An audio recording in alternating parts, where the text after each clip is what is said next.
ఎక్కడైతే ముసుగు వేసుకొని వచ్చారు, ముసుగు వేసుకొని వచ్చేసి ఇవన్నీ వెళ్ళిపోయారని చెప్పారు. ఆ రోజు రాత్రంతా కూడా మేము కూడా జాగారం చేసే పరిస్థితికి వచ్చాం. మొదటి రోజు సాయంత్రం వరకు ఉదయం తీసుకురాలేదు, కోర్టులో ప్రొడ్యూస్ చేయలేదు. ఎందుకు ప్రొడ్యూస్ చేయలేదని మేము వాకప్ చేస్తామంటే ఇప్పుడు వస్తారు అప్పుడు వస్తారని చెప్పి కాలయాపన చేశారు. సాయంత్రం వరకు డిలే చేశారు. అంటే రాత్రంతా హింసించారు కాబట్టి ఆ దెబ్బలు కొంత నొప్పులు తగ్గిన తర్వాత ఐడెంటిఫై చేయకుండా ఈ నడవను కూడా నడవలేని పరిస్థితిలో ఉంటే కొంత సమయం ఇస్తే నడుస్తాడనే ఉద్దేశంతో ఆ రోజు 5 గంటలకు గుంటూరు కోర్టులో హాజరుపరిచారు. అప్పటికే మేము చూస్తున్నాం, టీవీలో వస్తూ ఉంటే అవి కూడా వాచ్ చేస్తున్నాం. మనిషి కుంటుకుంటూ నడుస్తున్నాడు, అంటే ఏదో జరిగింది అనేది వాచ్ చేసుకుంటూ ఉన్నాం. అక్కడి నుంచి ఎప్పటికప్పుడు మేము ఏం చేయాలనో లాయర్స్తో ఎవరితో మాట్లాడుకుంటూ వచ్చాం. మళ్ళీ వాళ్ళు వారే వచ్చి చెప్పింది కస్టడీలో కొట్టిన విషయం కోర్టులో చెప్తే ఈ రాత్రికి మళ్ళీ మా కస్టడీకి వస్తావు, అక్కడ చంపేస్తామని బెదిరించారు. ఈ విషయాన్ని చూసినప్పుడు ఈ రాష్ట్రంలో కూడా ఇవన్నీ జరుగుతాయా అనే ఆశ్చర్యం కలుగుతుంది. అయితే మేజిస్ట్రేట్ దగ్గరికి వచ్చిన తర్వాత ధైర్యం చేశాడు, ఆ కాళ్ళు చూపించాడు. ఆ కాళ్ళు అవన్నీ కొట్టినట్టు చూపిస్తే అప్పుడు ఆ మేజిస్ట్రేటు నేరుగా ఇతన్ని ప్రభుత్వ ప్రైవేట్ 2 హాస్పిటల్కి పంపించండి, ఎగ్జామిన్ చేయించండి, ఎగ్జామిన్ చేసిన తర్వాత సర్టిఫికెట్స్ ఇవ్వమని చెప్పి పంపిస్తే వాస్తవాలు తెలుస్తాయనే ఉద్దేశంతో ఆయన్ని ప్రభుత్వ ఆసుపత్రికి మాత్రం తీసుకుపోయి ప్రైవేట్ హాస్పిటల్కి తీసుకుపోకుండా అక్కడ కూడా రిపోర్ట్ని తారుమారు చేపించి బెదిరించి ఆయన రిపోర్ట్ తెప్పించారు. ఆ రిపోర్ట్ వస్తానే 16వ తారీఖున జైలుకు పంపించారు. ఇదే సమయంలో సమాంతరంగా హైకోర్టులో కూడా ఈ కేసు జరుగుతూ ఉంది. అంటే మేజిస్ట్రేట్ కోర్టులో కేసు ఉంది, హైకోర్టులో కేసు ఉంది. హైకోర్టులో కూడా ఏమాత్రం కూడా కోఆపరేట్ చేయకుండా వీళ్ళు ఇచ్చేస్తే మధ్యాహ్నం 12 గంటలకి కోర్టు సమావేశమైంది. రఘురామకృష్ణరాజు యొక్క రిపోర్ట్ ఇవ్వమని కోర్టు అడిగింది, కానీ వాళ్ళు రిపోర్ట్ ఇవ్వలేదు. మధ్యాహ్నం ఇవ్వాల్సిన రిపోర్టు సాయంత్రం 6 గంటలకు ఇచ్చారు. దీంతో హైకోర్టు కూడా ఆగ్రహం వ్యక్తం చేస్తూ రఘురామకృష్ణరాజు గారిని స్వయంగా తీసుకురండి హైకోర్టుకి అని చెప్పారు. ఆయన ఇప్పటికే జైల్లో ఉన్నాడు, ఇప్పుడు మేము తీసుకురాలేమని మొరాయించారు. మరుసటి రోజు 17వ తారీఖు హైకోర్టులో విచారణ జరిగింది. ఇది ఉన్నప్పుడు వారి అడ్వకేటు వారితో కూడా మేము కూడా మాట్లాడి సుప్రీంకోర్టులో వెకేషన్ బెంచ్లకు కేసు వేశారు. సుప్రీంకోర్టు ఇమ్మీడియట్గా ఈయన్ని హైదరాబాద్లో మిలిటరీ హాస్పిటల్కి, ఇక్కడుండే హాస్పిటల్ పైన నమ్మకం లేక ఇక్కడ హాస్పిటల్లో మళ్ళా తారుమారు చేస్తారు, బెదిరిస్తారు, రిపోర్ట్లు ఇవ్వరనే ఉద్దేశంతో హైదరాబాద్లో మిలిటరీ హాస్పిటల్కి రెఫర్ చేశారు. అప్పుడు కూడా మొరాయించారు. ఏదైతే ఆయన్ని ఇమ్మీడియట్గా తరలించాల్సింది పోయి తరలించకపోతే సుప్రీంకోర్టు చాలా స్పష్టంగా తెలంగాణ హైకోర్టు చీఫ్ జస్టిస్ నియమించిన న్యాయాధికారి సమక్షంలో పరీక్ష నిర్వహించి మంగళవారం నాటికి సుప్రీంకోర్టుకు రిపోర్ట్ ఇమ్మని చెప్పి ఆదేశాలు ఇచ్చారు. అందువల్ల సోమవారం సాయంత్రం 5 గంటలకు ఇక్కడి నుంచి జైల్లో నుంచి తీసుకుపోయి హైదరాబాద్లో సికింద్రాబాద్ మిలిటరీ హాస్పిటల్లో చేర్చారు. అక్కడ కూడా మేము వాచ్ చేస్తున్నాం. అక్కడ కూడా ఆ రోజు ఒక అధికారి పనిచేస్తూ అక్కడికి వెళ్ళి అక్కడ కూడా మ్యానిపులేట్ చేయాలని ప్రయత్నం చేశారు. అది కూడా మేము పేపర్ ద్వారా మళ్ళీ ఎక్కడికక్కడ లీక్ చేసి ప్రెషర్ పెట్టే ప్రయత్నం చేశాం. సభ్యతగా ఉండదని ఆ వ్యక్తి పేరుని చెప్పడం లేదు, కానీ ఆ వ్యక్తిని తీసుకొచ్చి ఎక్కడికక్కడ ఒక పవిత్రమైన దేవాలయంలో అధికారిగా పెట్టుకుని ఎలాంటి లాబీలు చేయించే పరిస్థితికి వచ్చారు. అంటే ఎంత దుర్మార్గంగా ప్రవర్తించారో అంత దుర్మార్గంగా ప్రయత్నించే పరిస్థితికి వచ్చారు. అయితే అవన్నీ చూసిన తర్వాత నెక్స్ట్ డే 3 రోజుల వరకు ఆయన ట్రీట్మెంట్ ఇచ్చిన తర్వాత సుప్రీంకోర్టు బెయిల్ ఇచ్చే పరిస్థితికి వచ్చింది. ఇది మనందరం ఒక్కసారి ఆలోచించినప్పుడు ఇక్కడతో ఆగలేదు కక్ష. నర్సాపూర్ లోక్సభ పరిధిలో పేద అమిరం గ్రామంలో అల్లూరి సీతారామరాజు విగ్రహావిష్కరణ జరిగింది. సాక్షాత్తు ప్రధానమంత్రి గారు ఆ ఫంక్షన్కి వచ్చారు. ఈయన స్థానిక ఎంపీగా ఉండి ఈయన ఇంటికి కూడా పక్కనే 500 మీటర్లు ఉంటుంది విగ్రహావిష్కరణ. అందుకని ఈయన కూడా వెళ్ళాలని చెప్పి ప్రయత్నం చేసి హైదరాబాద్ నుంచి రావడానికి ప్రయత్నం చేశాడు.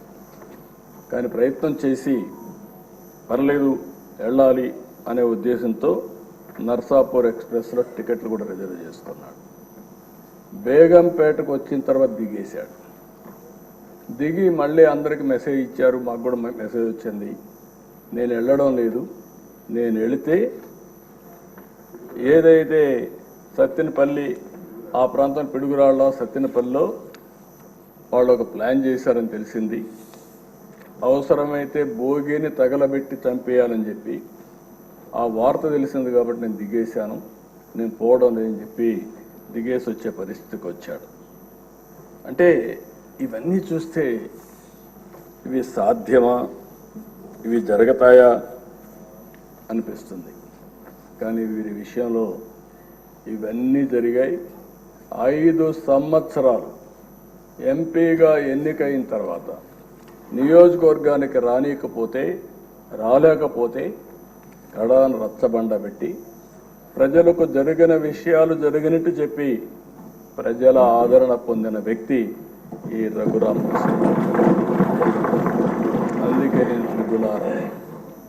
అందుకే త్రిబుల్ R సినిమా ఎంత సంచలనమో ఈయన జీవితం కూడా అంతే సంచలనం.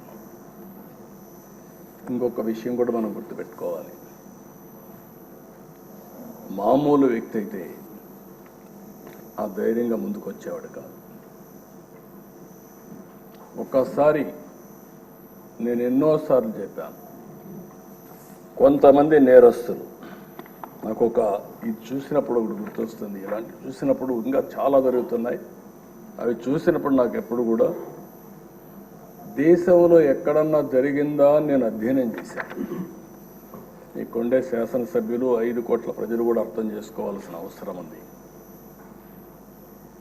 రెండోది ఆయన విషయంలోనే కాదు, నా విషయంలో కూడా జరిగిన తర్వాత ఏదైతే నా అభిప్రాయాన్ని ధృవీకరించుకున్నాను. నేను జైల్లో ఉన్నప్పుడు నా రూమ్లో కూడా సీసీటీవీ కెమెరాలు పెట్టి నేరుగా వాచ్ చేయాలని ప్రయత్నం చేశారు ఇక్కడి నుంచి, రిమోట్ నుంచి. అదే ఈయన విషయంలో కూడా ఆయన్ని కొడుతూ టీవీలో సెల్ ఫోన్లో ఆనాటి ముఖ్యమంత్రి చూశారని వారు చెప్పే పరిస్థితికి వచ్చారు. నాకు అది ఆ రోజు నాకు నమ్మశక్యంగా అనిపించలేదు. కానీ నా విషయంలో ఎక్కడైతే నన్ను జైల్లో పెట్టారో ఆ రూమ్లో కూడా సీసీటీవీ కెమెరా పెట్టి నేను ఏ విధంగా ఉన్నానో వాచ్ చేయడానికి ప్రయత్నం చేశారన్నప్పుడు నాకు నా అభిప్రాయాలు కన్ఫర్మ్ అయినాయి. అది అయిన తర్వాత నేను చాలాసార్లు ఆలోచించాను, ఎక్కడన్నా ఇలాంటి వాళ్ళు ఉన్నారా, ఎక్కడన్నా జరిగిందా ప్రపంచంలో అని అడిగితే ఒకే ఒక వ్యక్తి దొరికాడు. ఆ వ్యక్తి కొలంబియాలో ఎన్నో ఏళ్లకు మునుపు కాదు, 1980-85 ఆ ప్రాంతంలో ఏదైతే పాబ్లో ఎస్కోబార్, అతనికి ఇతనికి కరెక్ట్గా సరిపోతున్నాయి పోలికలు, దాంట్లో ఏం అనుమానం లేదు. అతను కూడా మీరు చూస్తే కొలంబియాలో మారక ద్రవ్యాల ముఠాలకు ఎస్కోబార్ నాయకుడు, అత్యంత ధనికుడుగా, నేరస్తుడుగా, దుర్మార్గుడుగా ఎమర్జ్ అయ్యాడు. దుర్మార్గుడు అంటున్నా నేను. ప్రపంచ మార్కెట్లో 80% కోకైన్ వంటి మారక ద్రవ్యాలని తయారు చేసి సరఫరా చేసి మొత్తం ప్రపంచంలోని డ్రగ్ స్మగ్లర్గా తయారయ్యాడు. ఈయన కూడా చూస్తే గంజాయి వచ్చింది, డ్రగ్స్ వచ్చాయి. ఈరోజు నేను హామీ ఇస్తున్నా, ఎట్టి పరిస్థితుల్లో రాబోయే రోజుల్లో ఎవరైనా సరే గంజాయి అమ్మినా, గంజాయి పండించిన ఉక్కు పాదంతో ఈ ప్రభుత్వం అణిచివేస్తాం. ఒక్కరోజు మాట్లాడా? ఒక్కరోజు కనీసం ఆలోచించాడా? ఎంతమంది పిల్లలు, ఎంతమంది నాశనం అయిపోయారు గంజాయి తీసుకొని, ఎంతమంది డ్రగ్స్ కడెక్ట్ అయిపోయి ఎన్ని ఘోరాలు నేరాలు జరిగాయంటే అన్ని ఘోరాలు నేరాలు జరిగే పరిస్థితి వచ్చింది. ఆ పాబ్లో ఎస్కోబార్ అయితే 1985లో సుప్రీంకోర్టులో గెరిల్లాతో దాడులు చేయించాడు. 11 మంది న్యాయమూర్తులను చంపేశారు. ఇది ఈ ఎంపీని కూడా అదే విధంగా చంపేవారు. కనీసం ఈ దేశంలో ప్రజాస్వామ్యంలో కాస్తో కోస్తో చెక్స్ అండ్ బ్యాలెన్సెస్, కోర్టులు ఇవన్నీ ఉన్నాయి కాబట్టి కొంతవరకన్నా బయటపడ్డాం. కానీ లేకపోతే ఇతన్ని ఎప్పుడో ఎలిమినేట్ చేసే పరిస్థితికి వచ్చారు. సుప్రీంకోర్టులో బుల్డోజర్తో గుర్తించారు.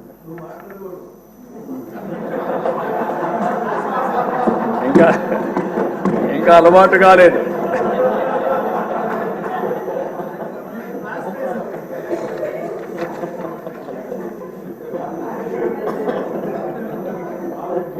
కాబట్టి మీరు అతనికి ఇతనికి చూస్తే ఒక వ్యక్తి అతని మీద మాట్లాడాడని, మినిస్టర్ పార్లమెంట్లో మాట్లాడాడని అతను చంపించేశాడు. ఇక్కడ అదే సంఘటనలు జరుగుతున్నాయి. ఎవరైనా సరే మాట్లాడితే, ఎదురు తిరిగితే, లేకుంటే ప్రజాస్వామ్యంలో ఇది తప్పు అని చెప్పితే ఇంకా వాళ్ళ మీద పడిపోయే పరిస్థితి. శాసిస్తున్నాడు, ఎవ్వరూ మాట్లాడడానికి వీలు లేదని శాసించే పరిస్థితికి వచ్చారు. అలాంటి పరిస్థితిలో ఎదురొడ్డి ఇంకా ఎమోషన్ ఉంది. ఇన్ కోర్స్ ఆఫ్ టైం తగ్గించుకుంటారు. కానీ మళ్ళీ ఈరోజు ఒక పోరాటం చేసి, పోరాట యోధుడిగా గెలిచి ఆ కుర్చీలో కూర్చున్న మిమ్మల్ని మరొక్కసారి మనస్ఫూర్తిగా అభినందిస్తున్నాను. ఒక వ్యక్తి చట్టసభకు రావడం అంటే ఎంతో గొప్ప అవకాశం. ప్రజలుగా చట్టసభలకు వెళ్ళిన వారు ప్రజా సమస్యలపైన పోరాడవలసిన అవసరం ఉంది. గడచిన 5 సంవత్సరాలుగా చూశాం. ఇదే కుర్చీలో అంత మునుపు 14 సంవత్సరాలు కూర్చున్నా, అదే అపోజిషన్ కుర్చీలో కూర్చున్నాను. ఆ రోజులు ఇప్పుడు కూడా గుర్తొస్తాయి. ఒక్కరోజు కూడా అసెంబ్లీ సుజావుగా జరగడం కానీ, బూతులు లేకుండా అసెంబ్లీ జరిపిన సంఘటనలు లేవు. సరే, అందరి మాదిరిగా నాకు కూడా అవమానాలు జరిగాయి. అవన్నీ నేను ఇప్పుడు పోవడం లేదు. కానీ ఆ రోజు కూడా ఒక మాట చెప్పాను, ఇది గౌరవ సభ కాబట్టి ఈ సభలో నేను ఉండలేను. మళ్ళీ ప్రజాక్షేత్రంలో గెలిచి గౌరవ సభగా చేసిన తర్వాతనే ఆ సభలో అడుగు పెడతానని వచ్చాను. ఈరోజు అందరం కూడా దీన్ని గౌరవ సభగా చేయడం కోసం ప్రజాప్రతినిధులుగా మనందరం ఈ సభ ఔన్నత్యాన్ని, గౌరవాన్ని కాపాడవలసిన బాధ్యత మనందరిపైన ఉంది. ఇక్కడుండే నిన్నటి వరకు మీరు ఏది మాట్లాడినా చలామణి అయింది. కానీ ఇప్పటి నుంచి ఆ కుర్చీలో కూర్చున్న తర్వాత ఆ కుర్చీ గౌరవాన్ని కాపాడుతూ మీ గౌరవాన్ని పెంచే విధంగా మీరు ముందుకు పోవాల్సిన అవసరం ఉందని చెప్పి కూడా డిప్యూటీ స్పీకర్గా వారిని కోరుతున్నా.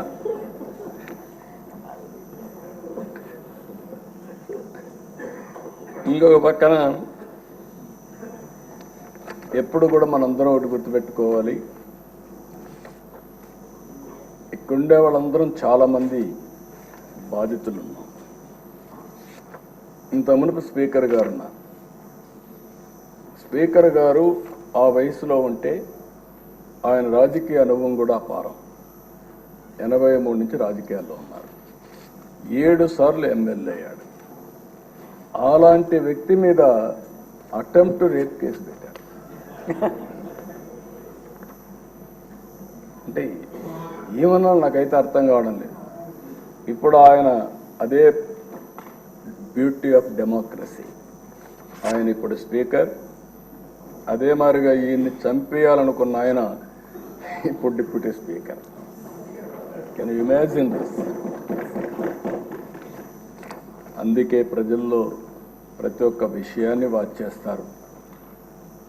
ప్రతి ఒక్క విషయాన్ని వాచ్ చేసి ఎప్పటికప్పుడు ఒక్కొక్కసారి బయట రాలేరేమో కానీ అవకాశం వచ్చినప్పుడు మాత్రం సరైన నిర్ణయం తీసుకుంటారని చెప్పి కూడా నేను మీకు తెలియజేస్తూ, అహంకారంతో విర్రవీగిన వారికి కాల్చి వాత పెడతారంటారు చూడండి, అదే సరిగా జరిగింది. ఆ రోజు మాట్లాడినప్పుడు వై నాట్ 175 అంటే వై నాట్ 175 కాదు, నీకు ఇచ్చేది 11 అని చెప్పి 11 సీట్లతో గెలిపించారు. ఇంకొక పక్క ఇదే సీట్లో నేను చూశాను, మీ ప్రతిపక్ష స్థానాన్ని తీసేస్తామని చెప్పి హోదా తీసేస్తామని మాట్లాడారు. ఇప్పుడు ప్రజలు ప్రతిపక్ష హోదా కూడా ఇవ్వని పరిస్థితికి వచ్చారు. ఇంకొక పక్కన మనం గుర్తుపెట్టుకోవాల్సింది, ఇవన్నీ కూడా అహంకారం. అలాంటి అహంకారంతో ముందుకు పోతే ఇదే అవుతుంది. నా చరిత్రలో 2 సార్లే ప్రతిపక్ష హోదా అనేది నాయకులు ఇచ్చేది కాదు, ప్రజలు ఇచ్చేది. అంటే ప్రజలు ఓట్లు వేసినప్పుడు 10% సీట్లు గెలిస్తే ఆ గెలిచిన పార్టీకి ప్రతిపక్ష హోదా వస్తుంది. లేకపోతే మెజారిటీ మనం గెలిస్తే మనం ఇక్కడ అసెంబ్లీకి వస్తాం, మెజారిటీ ఉంటే గవర్నమెంట్ ఫామ్ చేస్తాం. అట్లా కాకుండా ప్రతిపక్ష హోదా కావాలి, ఇవ్వకపోతే నేను అసెంబ్లీకి రానని డిమాండ్ చేసే నాయకుడు నా చరిత్రలో ఎప్పుడు చూడలేదు. 45 స్వతంత్ర భారతదేశంలో ఎవరు అడుగుండరు. అంటే మనం గుర్తుపెట్టుకోవాల్సిన ఒక వ్యక్తి యొక్క వ్యక్తిత్వం, ఆలోచన విధానం, డిమాండ్ చేయడం, డిక్టేట్ చేయడం, శాసించడం, ఇవన్నీ కూడా ప్రజాస్వామ్యంలో ఎప్పుడు కూడా ఉండవు. అలాంటి జరిగే పరిస్థితి వచ్చింది. ఎప్పుడు కూడా ప్రజాస్వామ్యాన్ని మనం గౌరవించాల్సిన అవసరం ఉందని చెప్పి కూడా నేను మీకు తెలియజేస్తున్నా. అయితే ఏదేమైనా ప్రజలు ఒక చైతన్యంతో బాధ్యతతో ఓటేసి కూటమి ప్రభుత్వాన్ని గెలిపించారు. ఇది ప్రజా ప్రభుత్వం, ప్రజలకు జవాబుదారీగా ఉండే ప్రభుత్వం. ప్రజలు మనకిచ్చింది అధికారం, అది కూడా ఒక బాధ్యత. అందుకే తొలి రోజు నుంచి సంక్షేమం, అభివృద్ధి, సుపరిపాలన కోసం మనం నిర్ణయాలు తీసుకుంటున్నాం. 150 రోజుల్లోనే అనేక సంక్షేమ కార్యక్రమాలని, అనేక పాలసీలు తీసుకొచ్చాం. ఈరోజు రాష్ట్రంలో ఫ్రీగా నేను అనుకుంటున్నాను 5 సంవత్సరాల్లో ఇంత స్వేచ్ఛగా అసెంబ్లీ జరిగింది 1924 ఒక్కరోజు కూడా లేదు. ఇప్పుడు ఎవరైనా సరే ప్రతిపక్షం ఉన్నా ఇదే మాదిరిగా ప్రవర్తిస్తాం. అయితే సాంప్రదాయాలు లేకుంటే మనకు వచ్చినటువంటి దీని ప్రకారం రూల్స్ రెగ్యులేషన్స్ పాటిస్తే సుజావుగా అసెంబ్లీ జరిగే అవకాశం వస్తుంది.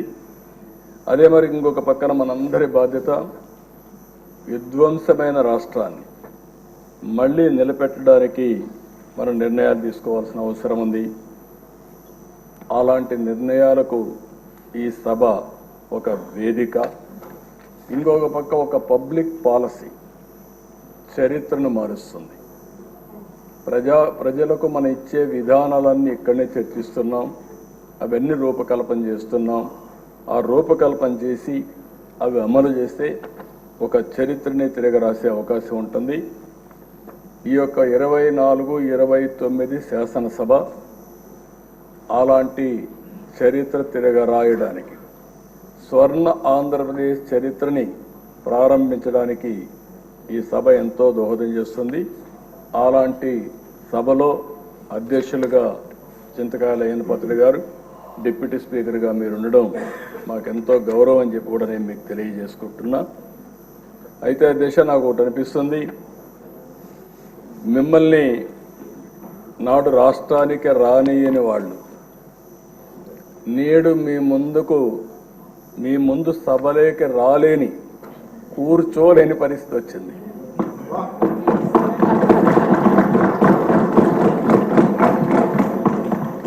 మిమ్మల్ని నాడు రాష్ట్రానికి రాని అని వాళ్ళు నేడు మీ ముందు సభలోకి రాలేని కూర్చోలేని పరిస్థితి వచ్చింది. ఇది దేవుడు రాసిన స్క్రిప్టే. That is the beauty of democracy. That is the miracle. ఆ రోజు ఒక్క క్షణం భగవంతుడు చిన్న చూపు చూసుంటే త్రిపులారిని ఇక్కడ చూసేవాళ్ళం కాదు. కానీ భగవంతుడు డెస్టినీ గట్టిగా ఉన్నప్పుడు ఏది జరగదు. కానీ అదే సమయంలో ధైర్యంగా నిలబడ్డాడు కాబట్టి, ధైర్యంతో ముందుకు పోయాడు కాబట్టి మళ్ళీ ఇక్కడ రాగలిగాడు. ఏమాత్రం కొద్దిగా కూడా భయపడుంటే భయమే రఘురామకృష్ణరాజు గారు చంపేసేది. ఆ ధైర్యానికి, ధైర్య సాహసాలకు మారు పేరైనటువంటి రఘురామకృష్ణరాజు గారిని మనస్ఫూర్తిగా అభినందిస్తూ, అలాంటి వాళ్ళు మనందరికి కూడా, మీ అందరికి కూడా చాలామంది యంగ్స్టర్స్కి ఆదర్శం కావాల్సిన అవసరం ఉంది. అది కూడా మీరందరూ గుర్తుపెట్టుకోవాల్సిన కోరుతూ, డిప్యూటీ స్పీకర్ గారు, మీరు ఆ పదవికి వన్నీ తెస్తారని, మన శాసనసభను ఒక సమున్నతమైన సభగా నిర్వహిస్తారని మనస్ఫూర్తిగా ఆశిస్తూ, మనస్ఫూర్తిగా మీకు అభినందన తెలియజేసుకుంటూ, మీ సాహసాన్ని గురించి, ధైర్యాల గురించి రాజీ పడాల్సిన అవసరం లేదు. అదే సమయంలో మళ్ళీ ఒక కోరుతున్నా, ఆ కుర్చీ ఔన్నత్యాన్ని పెంచే విధంగా, సభని ముందుకు తీసుకుపోయే విధంగా మీరు అన్ని విధాలుగా ప్రవర్తించాల్సిందిగా, ప్రయత్నం చేయాల్సిందిగా కోరుకుంటూ, భగవంతుడు ఆ శక్తిని మీకు ఇవ్వాలని మనస్ఫూర్తిగా ఆకాంక్షిస్తూ, మీ ద్వారా భవిష్యత్తులో కూడా ఈ రాష్ట్రానికి అనేక మంచి కార్యక్రమాలు జరగాలని మనస్ఫూర్తిగా ఆకాంక్షిస్తూ మీ దగ్గర సెలవు తీసుకుంటాను. Thank you.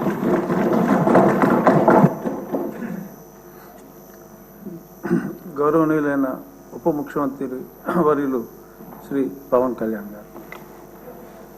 Thank you sir.